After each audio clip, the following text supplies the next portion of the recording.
Welcome to the Resilient Retail Game Plan, a podcast for anyone wanting to start, grow or scale a profitable creative product business with me, Catherine Erdley. The Resilient Retail Game Plan is a podcast dedicated to one thing, breaking down the concepts and tools that I've gathered from 20 years in the retail industry and showing you how you can use them in your business. This is the real nuts and bolts of running a successful product business, broken down in an easy, accessible way. This is not a podcast about learning how to make your business look good. It's the tools and techniques that will make you and your business feel good. Confidently plan, launch and manage your products, and feel in control of your sales numbers and cash flow to help you build a resilient retail business.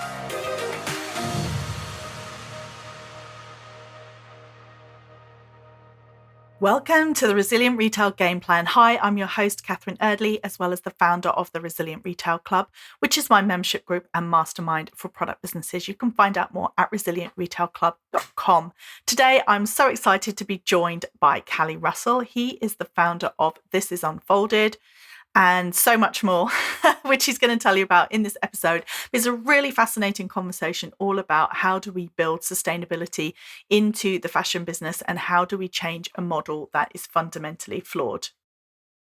Hello, welcome to the podcast, Callie. Do you want to kick us off by introducing yourself and your business? Hi, my name's Callie and I'm the CEO and co-founder of a company called Together. At Together, we create sustainable fashion brands driven by communities. Our first brand is a brand called This Is Unfolded, which we started about 18 months ago and is now kind of like 25,000 shoppers. And basically what we try to do is we try to make clothes without the waste. The way that we do that is that we design everything that we produce in collaboration with our customers. We then only start producing after people start ordering. And then from that perspective, we then only actually, with the money that we save, because you've taken all the waste out of it, so you've become better for the planet, we use the rest of the money to fund garment workers to get higher wages, offer customers better prices, and fund kids in India around our factories to learn to read and write. Amazing. So actually, funnily enough, before we started recording, we were just sharing our puppy stories. And I have to say, so I came across This Is Unfolded because I'm part of a community called Doing It for the Kids, which is people who freelance or run their own business and they've got children. And I asked a question and I said that just got this dog. And usually my go-to outfit during the day is a dress if I'm at home, but I'm on calls and things like that. But going for a walk in a dress is just going for a dog walk. I take her for 2 walks a day. I was like, this is just a bit, it doesn't seem very practical. And I said, anyone got any ideas? And someone said, oh, well, you should try a jumpsuit. And then somebody else was like, oh, I've just bought this amazing one from This Is Unfolded. So I immediately beetled over to This Is Unfolded, took a look. And now I think 3? Yeah, I've got three jumpsuits from you guys. So that was why I wanted to have you on the podcast, because I was like, it's a really interesting business model. And it's very interesting to hear you say, so this is your first brand. So is the plan then ultimately to kind of roll out more? Yeah, so our kind of big thoughts around retail and specifically kind of product is that most retail businesses try to be as big as they can as a single brand. And that takes you further and further away from your core customer. And specifically for us as like a community driven brand where the community helps pick all the products, does all the design, then you have to be really close to that sort of core customer.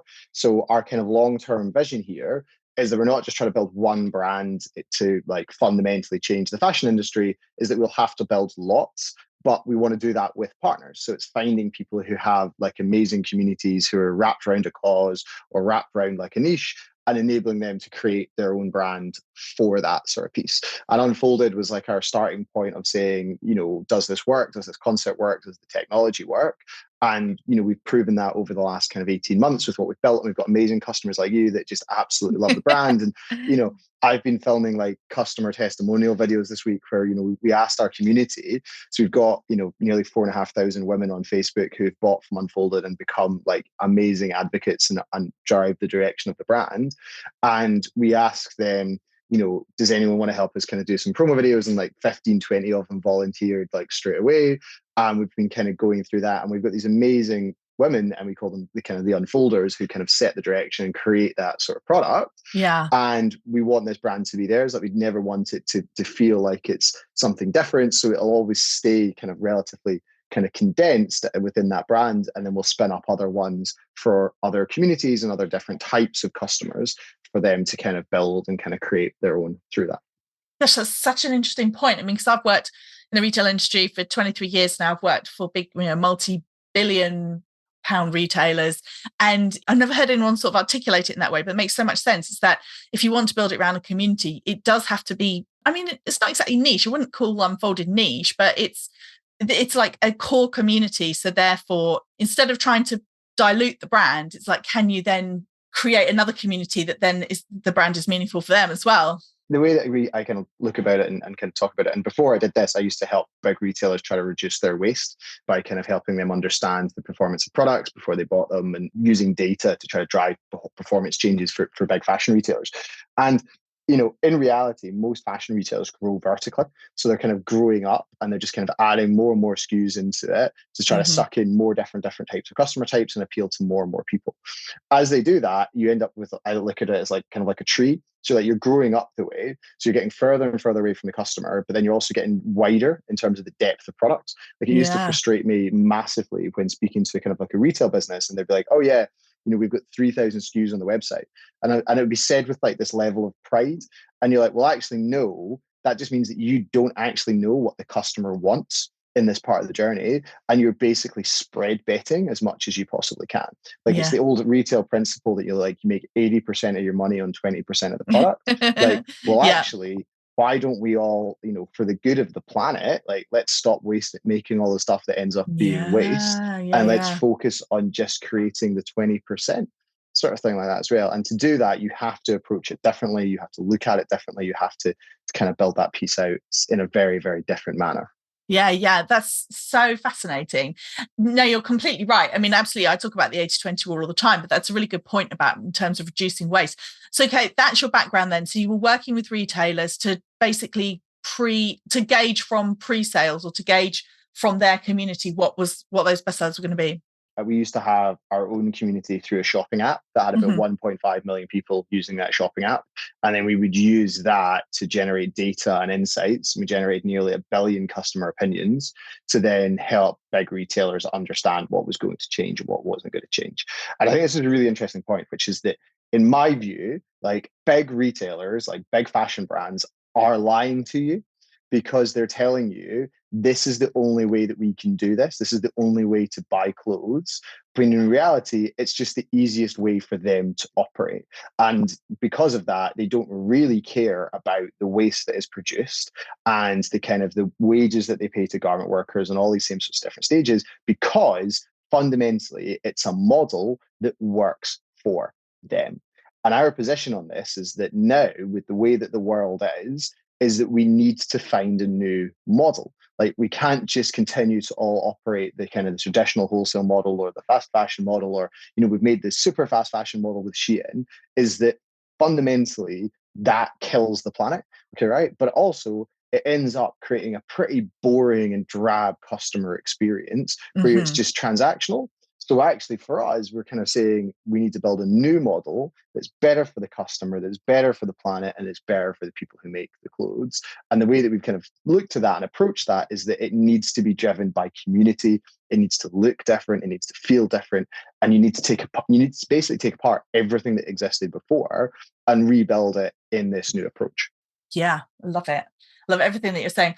And that's interesting. I mean, yeah, because I've worked in big fashion retailers for a long, long time. They basically high margin, pressure on the cost price for sure, which then that becomes all those problematic things. And then high margin allows you to make a decent amount at full price. But you're right. There's that clearance model, which basically allows them that release valve that says if they buy it and it didn't sell, then they are going to be able to mark it down and still be profitable. So it doesn't matter to them if they're selling it at markdown, because as long as that blended margin across the whole year is okay. But this is the thing where they have this cheat code, okay? And the cheat code is, okay, right, that we don't actually have to be very good at picking product and like making decisions because we operate this high margin model. Yeah. But that cheat code is they forget the impact that cheat code has. Yeah. The impact that cheat code has when you're pushing prices from suppliers, and the impact that cheat code has when, you think about the environmental consequences of making a product. This year, about 30% of product that is made in the world will not actually be sold. Okay. Wow. If we step back from that from a second and you say, right, 30% of product, that's about 26 billion items of clothing. That's 26 billion items of clothing created just to give retailers a get out of jail free card when they buy the wrong product because they have the Maya margin, and that's a different element out of it. Like, the thing that drives me, it drives me absolutely crazy about this industry is that we've kind of got this place now where, we talk about sustainability, we talk about circularity, but we talk about these points as like an end of life sort of problem. Okay, right? So like the circularity of a garment of like once it's been purchased, once it's kind of gone out, like fantastic. But in reality, most of the waste is created at the start of the process. And just because we don't see it, okay, just because it's much easier to kind of come through from it, like that, no one cares about it to the same sort of extent. Next time you go shopping, go into a clothes shop and ask yourself a really honest question. Do you think everything that you see in this shop, in all of the different sizes, do you think it all gets sold? The answer is no. Like, the answer is no. So you think, how do we fix that problem? Because that's a problem from the case of that product has been produced, that's used up resources of the planet to produce it, and it's going to end up somewhere that's going to do bad for the planet as well if they can't sell it and they don't want to discount it, they don't want to send it to a discounter, all those sorts of different elements. Yeah, no, so true. And I think that is the slight difference. I never worked for a fast fashion brand. I always worked for more kind of like slightly more sort of what you might call premium high street. And so we would have terminal stock targets, and they were not 30%. They were much, much smaller, but then that was because it wasn't that fast turnover.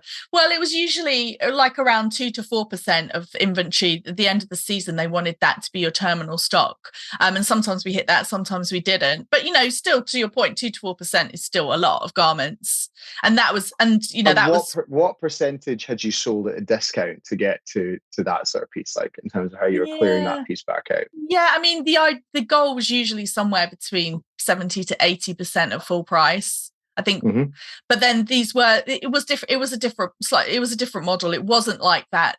I mean, I know full well that a lot of the retailers will use tactics like bringing products in at a price that they never intend to sell it at, just so that they can then offer these deals and things like that.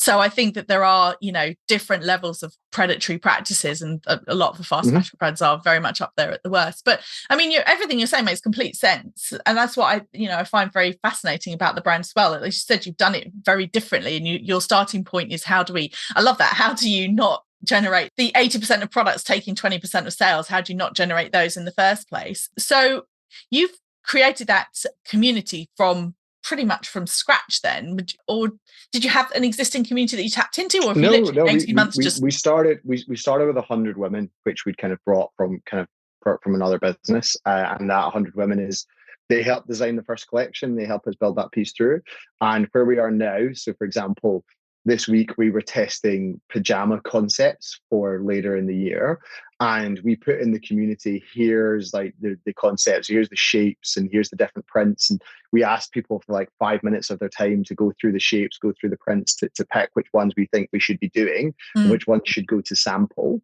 And within 24 hours, over 1,000 women have given us their opinions on which of those products that are kind of coming into it. So then, the buying team are then in a place to then actually say to kind of suppliers, right, that's the shape that we want to get sampled. So instead of us getting like, 5 or 6 different shapes sampled, we're in the point to say like, this is the one for the CAD on it is like phenomenal. Like the score on it is great. So like one of the pajamas scored like 75% positive on like our ratio. So that's like totally smashed out of the park.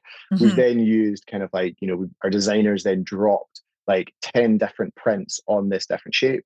And then we've got like 2 prints that have like gone really well, that have gone down really well with this demographic. So we're like, those are the 2 prints that we're going to kind of get through from that. So it allows us to remove a chunk of the time in the process. But what it also allows us to do is, again, it allows us to remove waste from like sampling, from like these sorts of different stages, and should hopefully mean that the product that we then bring to market is the product that the customer actually wants for that to kind of come through to it, which allows us to then avoid, instead of me having to do like 5 different pajamas and having to like bake in big margins because I know that 2 of them are not going to sell for me, so I'm going to have to discount them through. I can be like, you know what?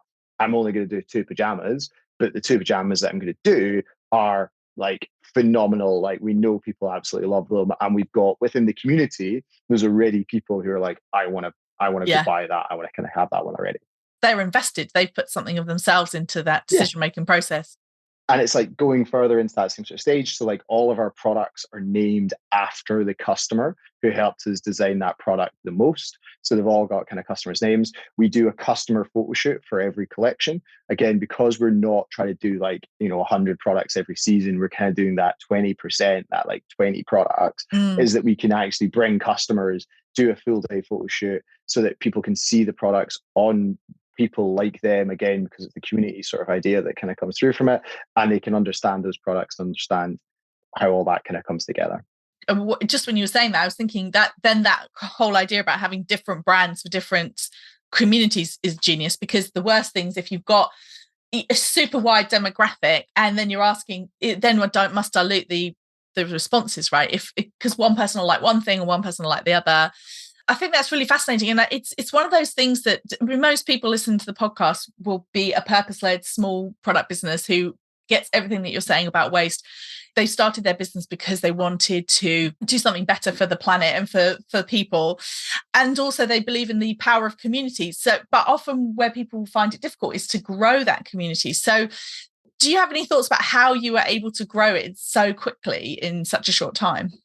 So we're probably kind of like a little bit different to some people in that sense. So we're trying to be like a venture scale power law VC outcome. So like we're trying to be like, we're building something where we're trying to go to like, we fundamentally want to change this whole industry. We're not trying to build like a couple million turnover business. Like we've already got to that point. We're trying to build like the thing that turns over like 100, 200, 300, because we're like fundamentally that makes a dent in this problem.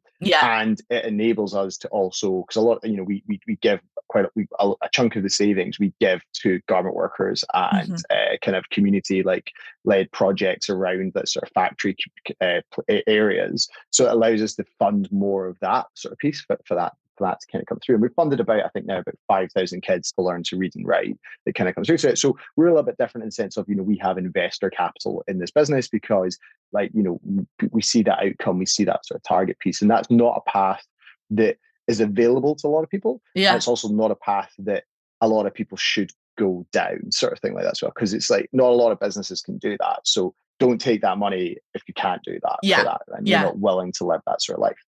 So in reality, I think kind of coming back to that community piece is that I think there's like amazing tools out there now where you should be like, that's where you should be spending your time and you should be thinking about it.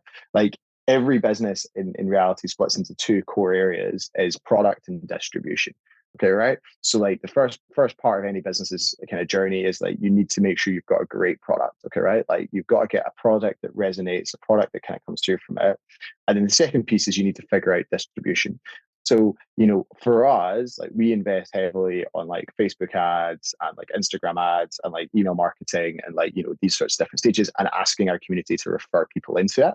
Like that is a different approach to someone else that kind of comes through from it. So for me, it's like find what your growth channel is, like find where your distribution comes from.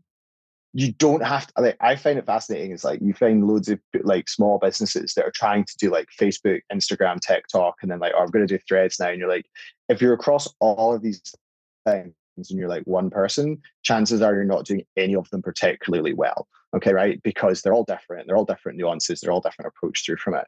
Find the one which resonates most with who your target customer is, and then put your time, effort, and energy into unlocking that and unpicking that.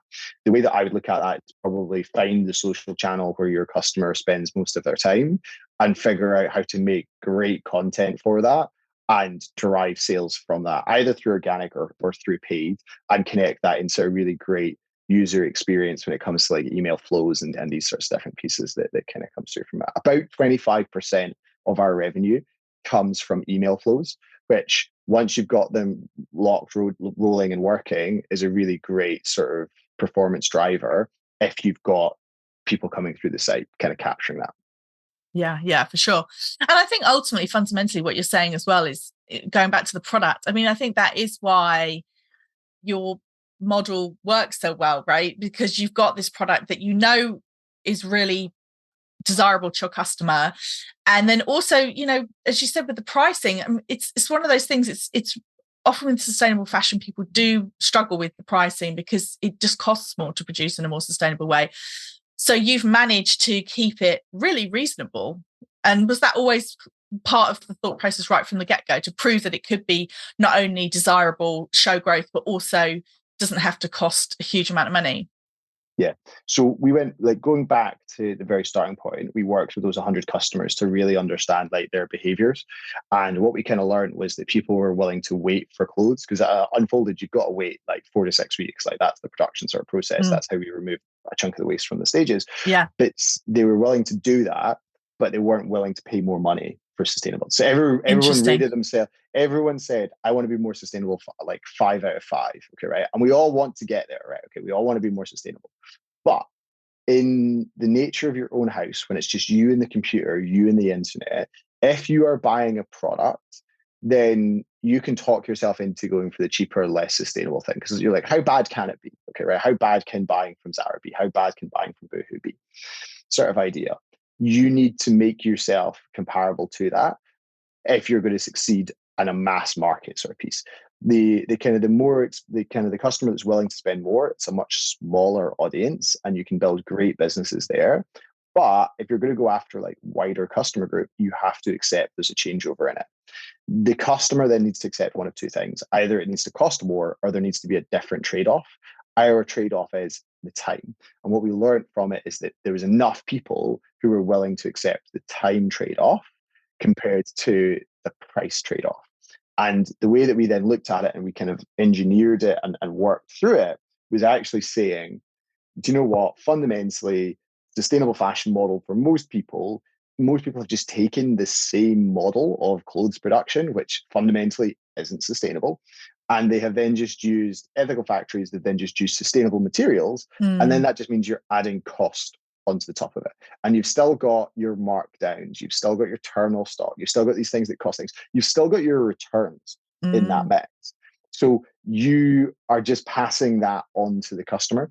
When it comes down to it, especially when times are hard, especially when budgets are being squeezed, you know what? People can talk themselves into going for that other option. If you can deliver them a product because you have refined the model in other ways, which is what we've done, then you can compete on that price as well. Yeah, for sure. And it's interesting you mentioned that about the time, because another reason that I Unfolded caught my eye, apart from obviously like love the product and great price, is that you do a really good job of communicating. Because I think the customer's prepared to wait, but I think they want to know what is happening. And I remember one time I got an email and it was a picture of the truck, and it was like, your order's on this truck on its way from India to, you know, in India, it's on its way from the factory to the port. And I was like, oh yes. And I was like, right, that is the bit that a lot of people miss, is that people are willing to wait. But I ordered something from one of these sort of pre-order Kickstarter type thing, and I had absolutely no idea where it was whatsoever, what was happening. In fact, I had to email them and say, where is it? And they said, oh, sorry, there's been a delay and you'll get it in a couple of weeks. But by the point I have to email somebody, I'm now annoyed, you know. Whereas with you guys, it was literally like each week, okay, well, some of the, you know, Royal Mail is sending out this week, so depending on how long it takes, it's going to get you between, you know, this week and next week. And, you know, fine, I'm not worried. If I've had an email showing me that with an update, I'm not going to be concerned about waiting. So I think that that's a key part of it. But I think that's the bit that people miss, is that customers are prepared to wait. But I'm sure you must get a lot of feedback on how nice it is to stay updated, that you also cuts down on your customer service too. You get both sides of it. Some people are like, stop sending me updates, just tell me where my clothes are, sort of thing. And you're like, well, they're being made. Like, it's quite a long process. But we kind of came to this idea, which was that we wanted to educate people about the journey their clothes went on. So we would be like, this is like the stages that it takes to make a garment, and this is how long it takes to make a garment. And we wanted to be really honest with people about that. Like, I think a lot of times, you know, I think it's really interesting. I think, you know, you can see a farm. Like in the UK, you can go and see a farm. But all of us wear clothes, right? Okay. But none of us ever see what a factory looks like, okay, right? Or like the processes behind it, or like you wouldn't get that, okay, right? It's just not got the same level of exposure through from it. So, we occasionally get emails being like, oh, it shouldn't take 4 weeks to stitch some labels on something. And you're like, well, do you know what? It kind of does, right? Okay. And then you've got to move it from around the world. You've got to do all these different stages. You've got to, like, if you want to do it properly, you've got to like let the fabric rest. You can't do all these sorts of different stages that kind of come through to it. So we always said we would like try to over communicate. I still, like, just on a personal level, I still think we can do a better job at that. And I'm like one of these, like I think the people that work with me must hate me, because I'm like, how do we make that better? How do we kind of explain that more? And we still debate it quite a lot about, how we're communicating, because there's some things that are like just totally out of our hands. So like, we move, like, we use factories in India. So we're kind of like, we have to hand it over to customs, and then we're like, it's got to sit and wait. Like, do you know what I mean? Like, it could take an hour, it could take a day. Like today, like, we know our stocks in the UK and it should be clearing customs, but you're just like, could happen this afternoon. Do you know what I mean? Like, that could happen tomorrow. You know what I mean? And it's a like, mystery. And people are like, can you just give me a date that it's going to arrive at? And I'm like, I could give you a date, but I then have to do one of two things. I either have to give you a date which doesn't factor in that these things could happen to this process, which then means that you're going to be annoyed that I've given you a date and then it's not right, or I have to give you a date that has so much buffer built into it that you're just going to be annoyed that it's too far out, that it kind of comes through to it. But I do think that again, it's that principle where, if you're going to make a product that people care about, and if you're going to care about what you're kind of creating, you have to be willing to communicate that, and you have to spend quite a lot of time thinking about how you're going to communicate that. So again, when we look at it, we think about, extending, most things when you buy them, you get like 3 dopamine hits, which is, I've bought it, it's been delivered, I've used it. Okay, right? And then it's kind of done. And that's what drives kind of consumer behavior. And then that makes you go back into it, because you're like, well, I need to get those hits again. I need to get my dopamine. So I'm going to go back in this loop. And really for us, we're kind of saying, well, we could extend that. So we could give you this experience which you enjoy for longer, even though you've not had the product in that period of time, but you can enjoy it for longer. So then that hopefully drives down your overall shopping behavior, which is what we want you to do, because we want you to buy less but buy better, and do these same sort of pieces that come through for it. So we try to take that 3 dopamines to kind of like 6 to 8, where we're kind of like, right, you're learning about this, you're getting this update, you're approaching this piece through, your order's been delivered, we've got this private Facebook group. So you're then seeing all these women sharing their images wearing the clothes that you've bought. So then you share the clothes, and then all of a sudden you've got 100 women on the internet that you've never met before telling you how great you look, and giving you this good feedback, or saying, do you know what, why don't you try wearing it with this? And all these same sorts of different elements that kind of come through to it. And that's like another hit that kind of comes through from it. And I think that's really powerful if you break it down and you approach it in that sort of way. Yeah, for sure. And also because, I had is it the Clara jumpsuit? It's green. It was bright green. And I wore it and to the London Stationery Show, and I was on my stand, which was in my brand colours as well. And it happens to be my kind of brand green. And so I got a lot of compliments on that. So I guess you get dopamine hits if the product's fab, and people love it when you wear it too. Yeah, exactly. Yeah. Oh, thank you so much, Kelly. I really, really enjoyed this conversation. It's absolutely fascinating. I'm Pleasure. so glad that you joined me.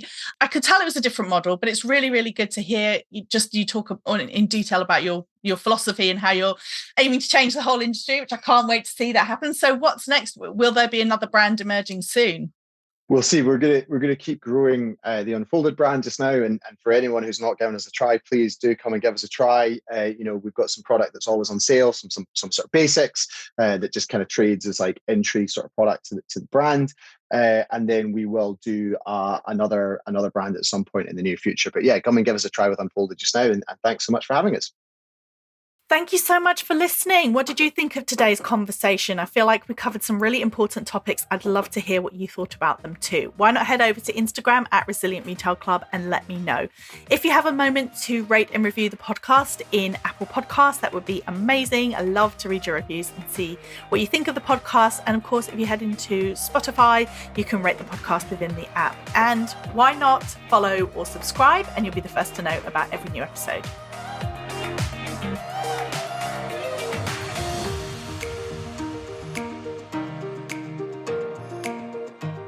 if you've enjoyed this week's episode, then I invite you to check out resilientretailclub.com. The Resilient Retail Club is the membership for anyone wanting to start, grow or scale a profitable product business. No more trawling Google trying to find the answers to your questions or wading through general business advice that speaks mainly to service-based businesses. Whether you're still at the idea stage or you've been going for a while but want to get more focused and organised when it comes to your business, the Resilient Retail Club is the place for you. With a library of courses tailored to creative product businesses, several live sessions a month, and a supportive and active community, the Resilient Retail Club is the perfect membership to help you hit your goals faster. Check it out at resilientretailclub.com.